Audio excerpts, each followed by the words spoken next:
There's entertainment at the festival. Games and other vendors, too. The shooting that took place in the early morning hours. Just after midnight, police were called to this parking lot near Main Street in Stroudsburg. He went by in a hurry, but it was still him, the Holy Father. I will not raise middle-class taxes. We'll build a wall. Don't worry about it, man. We'll build a wall. Then falling concrete caused an 8-inch main to also break, cutting off water service to about 20 homes and businesses. From the air to the ground, hundreds of members of law enforcement descended on this small neighborhood in Foster Township. Unbelievable. I'm down here 53 years in this house.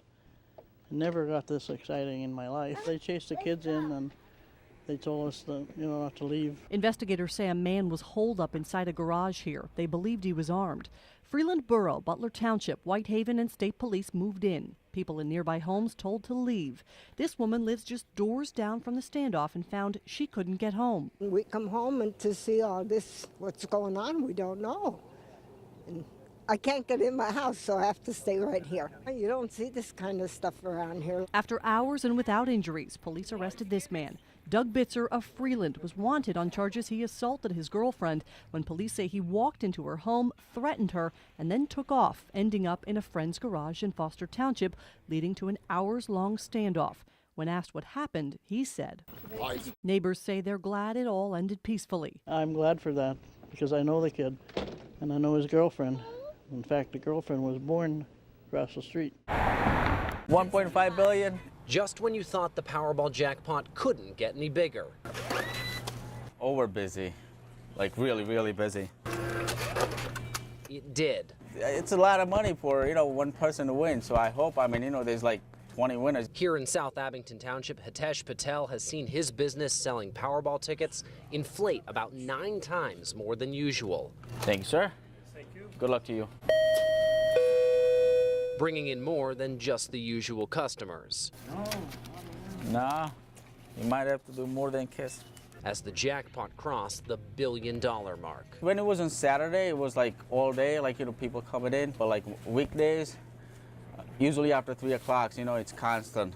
Newswatch 16 sat inside the convenient food mart and watched for an hour as 109 people walked through Patel's doors. The first customer I had in this morning, the first one, $200 Powerball. The first one I waited on this morning. And all but 4 of them bought Powerball tickets. I personally spent over $100. And while each and every ticket doesn't bring in direct revenue to the store, it has helped out his business. You might get new customers, who might like the store and they might come back, They might grab a hoagie or soda or something, you know what I mean? Coming back in hopes that their ticket ends up on the wall of winners. Let's hope it's a winner. Like I said, I was selected for a reason, and I'm tough enough to withstand it, so I'll just keep going. These are people we grew up with, going to shows and seeing bands, and now we're business owners in the same area together. We stopped talking, and then we're just getting entrenched in our positions. His music was beautiful. I loved his arrangements. I'm at a red light, out comes the phones, they're filming when I'm driving, I'm hiding, so usually I'll go out at 6 in the morning or 7 o'clock at night. Now I shouted from the highest hill I have even told the golden daffodil. Here at the Deerhead Inn, if there's one thing they know, it's jazz.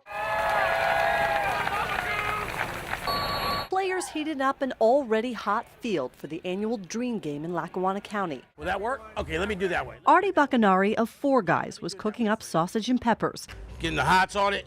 Something he's been doing at every tomato festival for years. The best part of Tomato Festival is the food court.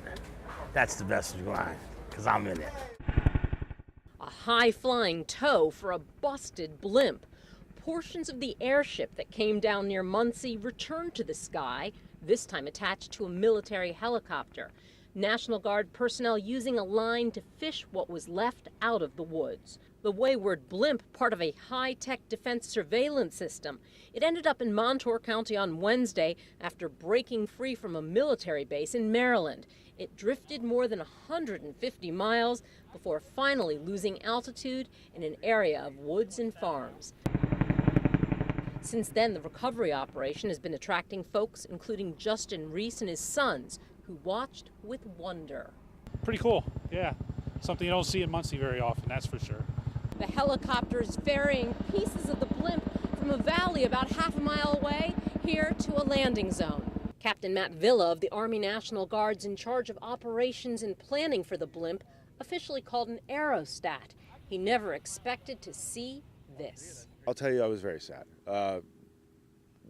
We had to deflate the aerostat by shooting it. And I mean, it hurt when that happened. One of the most crucial moments in the recovery operation came as the heavy and valuable radar unit was removed. Kay Hausnick saw the blimp when she visited her daughter in Maryland and was stunned when it showed up just feet from her house. She said, "Mom, I just can't believe this happened." And I said, "I can't either." The radar unit will be returned to Maryland. The other parts will be examined elsewhere as the military tries to figure out exactly what went wrong. Chances are, if you're on Facebook, you've seen some posts from the Valley. The humor site pokes fun at everything, from the food to the winter weather. And this is the one man behind it all. Hey Dave, can we get some more light in here? There we go. So Ryan, you're the Valley. I am the Valley. Ryan Miscavige grew up in Wilkes-Barre, watching and noticing all the quirks for northeastern PA. Many of them became the inspiration for posts like this one. It's just how Pennsylvanians talk. We say batteries, we say crick, we say henna or no. There's just a lot of things in this area that I feel like people say.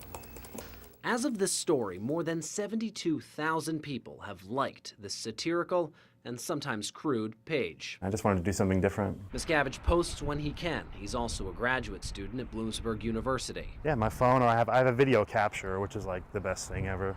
And he's not holding back. What's untouchable for you and your page? Nothing. PennDOT and the potholes are probably the most popular target. You know the reputation of the area and just potholes in general. Full disclosure, that even means making fun of WNEP on more than one occasion. You've gone after everybody, haven't you? I definitely have gone after everyone, and especially the local weather stations. Why is that?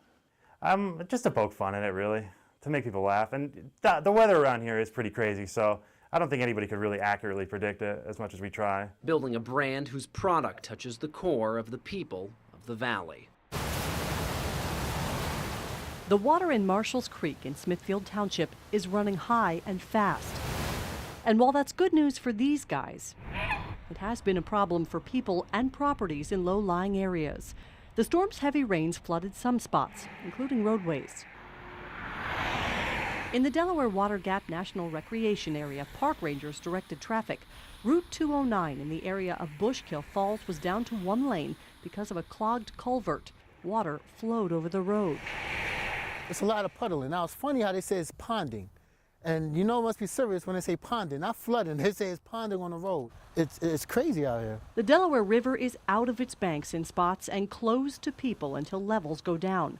Park officials don't expect it to flood. The issue many worry about now is the cold temperatures causing frozen water and slick spots. A lot of cleanup. You know, we got kids and stuff. Somebody has to do something about it. I didn't see any salt, like any truck salt or anything like that, so definitely something to worry about since, you know, the river looked pretty high, the roads are pretty messy looking, so